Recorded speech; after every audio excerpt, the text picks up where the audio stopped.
Welcome to the GK objective biology channel. मैं हूं NEET गुरुजी। एक और गर्मा गर्म वीडियो नीट के लिए। ट्रांसक्रिप्शन का क्विक रिवीजन बहुत जरूरी है भाई, इससे क्वेश्चन आते हैं।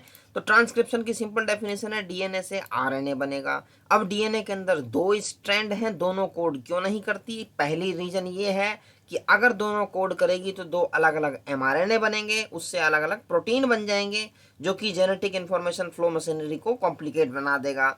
दूसरा ये है कि अगर दो आरएनए बन भी गए सेम डीएनए से, दोनों अलग अलग स्ट्रैंड से, तो कॉम्प्लीमेंट्री हो जाएगी। दोनों एक दूसरे के कॉम्प्लीमेंट्री होने से दोनों बाइंड कर जाएगी, ट्रांसलेशन में दिक्कत आएगी। दो रीजन है। अब आगे आइए क्विक रिवीजन में। ट्रांसक्रिप्शन यूनिट के क्या क्या पार्ट थे? प्रमोटर था, स्ट्रक्चरल जीन था, टर्मिनेटर था। उसके बाद डीएनए डिपेंडेंट आरएनए पॉलीमरेज जो है वो सिर्फ 5 प्राइम टू 3 प्राइम डायरेक्शन में पॉलीमराइजेशन कराता है। तो इसलिए जो टेम्पलेट स्ट्रैंड की पोलैरिटी चाहिए वो 3 प्राइम टू 5 प्राइम चाहिए। अच्छा, नीचे वाली जो स्ट्रैंड होती है उसको कोडिंग स्ट्रैंड बोलते हैं, ठीक है, लेकिन वो कोड नहीं करती क्योंकि जो एमआरएनए बनता है उसका सेम सीक्वेंस होता है, एक्सेप्ट वहां पे क्या होता है कि यूरासिल आ जाता है थायमीन की जगह। ठीक है, जो टेम्पलेट स्ट्रैंड से जो बनती है कोडिंग स्ट्रैंड जैसी होती है एमआरएनए, बस खाली यूरासिल और थायमीन का फर्क है। अच्छा, ये स्ट्रक्चरल जीन का पार्ट है, ठीक है। इसमें प्रोमोटर है, टेम्पलेट है, कोडिंग स्ट्रैंड है, टर्मिनेटर है, ट्रांसक्रिप्शन स्टार्ट साइट। तो promoter and terminator flank the structural gene, ठीक है, ये हो गया। तो promoter is said to be located towards 5 prime end, ठीक है, of the structural gene, and terminator is located towards the 3 prime end downstream of the coding strand. Coding strand के reference में बात कर रहे हैं हम। Transcription unit and the gene. A gene is defined as the functional unit of inheritance. अच्छा, अब देखो सिस्ट्रॉन क्या होता है। Cistron as a segment of DNA coding for a polypeptide. Cistron क्या है? डीएनए का सेगमेंट है जो कि पॉलीपेप्टाइड के लिए कोड कर रहा है। अब structural gene in a transcription unit could be said to be monocistronic. अब क्या है, सिंगल सिस्ट्रॉन होगा किसमें? मोस्टली इन यूकैरियोट्स में। प्रोकैरियोट्स के अंदर क्या है कि सेम डीएनए में मल्टीपल सिस्ट्रॉनिक सीक्वेंस, मतलब पॉलीसिस्ट्रॉनिक अरेंजमेंट है उसके अंदर, मोस्टली इन बैक्टीरिया और प्रोकैरियोट्स, ठीक है जी। अच्छा, तो मोनोसिस्ट्रॉनिक किस में है? यूकैरियोट्स में। और पॉलीसिस्ट्रॉनिक किस में है? बैक्टीरिया में। ये तुम्हें ध्यान रखना है। यूकैरियोट्स के अंदर स्प्लिट जीन अरेंजमेंट है, मतलब the genes in eukaryote are split, the coding sequences और expressed sequences are defined as exons. Exons are said to be those sequences that appear in mature or processed RNA. RNA में सिर्फ exons जाएगा, introns हट जाते हैं, उसको हम बोलते हैं स्प्लिसिंग के through. Exons are interrupted by introns, तो इंट्रॉन्स और intervening sequences do not appear in the mature और प्रोसेस्ड आरएनए। तो स्प्लिट जीन अरेंजमेंट है किसमें? यूकैरियोट्स में। अब types of RNA and the process of transcription. RNA कितने टाइप के थे भाई? एमआरएनए, ठीक है, tRNA, ribosomal RNA. The mRNA provides the template, tRNA brings amino acid and reads the genetic code, ribosomal RNA play structural and catalytic role during translation. तो bacteria के अंदर क्या है? Single DNA dependent RNA polymerase है that catalyse transcription of all types of RNA in bacteria. हर तरीके का RNA के लिए सिर्फ एक ही है डीएनए डिपेंडेंट आरएनए पॉलीमरेज। और तुम्हें एक चीज ये ध्यान रखना, ये जो आरएनए पॉलीमरेज है ये सिर्फ इलोंगेशन वाले स्टेप में हेल्प करता है, इलोंगेशन में।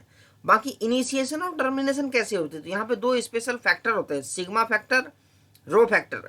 सिग्मा फैक्टर से इस आरएनए पॉलीमरेज की कैपेबिलिटी हो जाती है कि इनिशिएट करने की, इसके अंदर स्ट्रक्चरल चेंजेस आते हैं जिससे इनिशिएट कर देता है। और जब रो फैक्टर बाइंड करेगा इसमें ऐसा चेंज आएगा कि वो सीक्वेंस को छोड़ देगा और वहां पे टर्मिनेशन हो जाएगी। तो बैक्टीरिया के अंदर 3 स्टेप है, इनिशिएशन, इलोंगेशन, टर्मिनेशन, ठीक है। ये सिग्मा फैक्टर आया तो इनिशिएशन हो गई, ये इस तरीके से बढ़ता जा रहा है, यहाँ पे तुम्हारा देखो ये आरएनए बनता जा रहा है, और जहाँ टर्मिनेशन होगी ये आरएनए सीक्वेंस हमारी हट जाएगी। तो ये सिंपल था process of transcription in bacteria, simple था। उसके बाद आ जाइए, टर्मिनेशन हमने देख लिया। अच्छा, ये देखो यहाँ लिखा हुआ था RNA polymerase is only capable of catalysing the process of elongation. अगर ये ट्रू फॉल्स में आ जाए एग्जाम में तो तुम्हें सही लगाना है। फिर बात आती है कि इनिशिएशन और टर्मिनेशन कैसे हो रहा है, तो इसके लिए स्पेशल फैक्टर्स हैं इसके अंदर।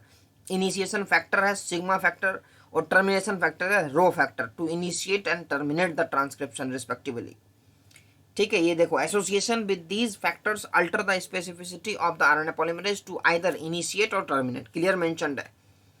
अब यूकैरियोट्स के अंदर थोड़ा सा प्रोसेस क्या है, थोड़ा सा कॉम्प्लेक्स है। In eukaryote there are 2 additional complexities. क्या है, यहाँ पे 3 आरएनए पॉलीमरेजेस हैं डिफरेंट टाइप्स के in the nucleus, in addition to RNA polymerase found in organelles. Organelles के अंदर आरएनए पॉलीमरेज है ही है, साथ में साथ 3 RNA polymerase in nucleus. There is a clear cut division of labour. अब आरएनए पॉलीमरेज 1 ट्रांसक्राइब्स राइबोसोमल, और राइबोसोमल आरएनए का फ्रैक्शन सबसे ज्यादा है, ठीक है जी, 28S, 18S and 5.8S. Whereas the RNA polymerase second is responsible for transcription of tRNA. tRNA का फ्रैक्शन सबसे कम होता है सेल के अंदर, 5S RNA का आल्सो। अब SNRNA, स्मॉल न्यूक्लियर आरएनए, तो जो तुम्हारा RNA polymerase third is responsible for transcription of tRNA, 5S RNA, small nuclear RNA. अब आरएनए पॉलीमरेज सेकंड है transcribe precursor of mRNA the heterogeneous nuclear RNA HNRNA, ठीक है जी। अब दूसरी कॉम्प्लेक्सिटी जो यूकैरियोट्स के अंदर है वो है कैपिंग, टेलिंग, स्प्लिसिंग। ये जो वर्ड है ये बहुत इंपॉर्टेंट है। The second complexity is that primary transcript contain both the exons and introns. जो प्राइमरी ट्रांसक्रिप्ट आई उसके अंदर एक्सॉन्स इंट्रॉन्स दोनों हैं एंड आर नॉन फंक्शनल, वहां पे उसकी फंक्शनैलिटी है ही नहीं, तो इसलिए वहां होती है process of splicing where the introns are removed and exons are joined in a defined order.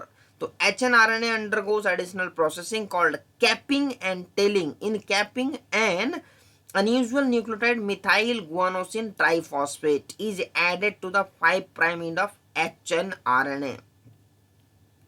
देखो ये रहा 5' end of HNRNA, ये रहा, ये ऐड हो गए यहाँ पे, ठीक है। अच्छा, उसके बाद कह रहे हैं इन कैपिंग एंड कैपिंग हो गई, इन टेलिंग एडिनाइलेट रेजिड्यूज 200 से 300। ये देखो यहाँ पे पोली ए टेल, ठीक है, यहाँ पोली एडिनाइलेशन हो जाएगी, यहाँ पोली ए टेल, देखो इस तरीके से ए इसकी सीक्वेंस बन जाएगी 200 से 300, तो ये होगा तुम्हारा टेलिंग। अच्छा, it is the fully processed HNRNA now called mRNA that is transported out of the nucleus for translation. तो ये था सिंपल सा क्विक रिवीजन, बिल्कुल टिप्स पे होनी चाहिए। Transcription base of the molecular biology, molecular genetics का बिल्कुल बेस है ये ट्रांसक्रिप्शन, यहीं से सब कुछ स्टार्ट होता है। तो GK objective biology by NEET Guruji, इस पे क्विक रिविजन्स भी लगाई जा रही हैं हर टॉपिक्स की, ताकि जो भी टॉपिक्स एकदम टिप्स पे हो जाए, क्वेश्चन कहीं से भी आए आसानी से सॉल्व हो जाए। तो चैनल पे सब्सक्राइब का बटन दबाओ और नीट में रैंक लाने की प्रोबेबिलिटी को बढ़ाओ।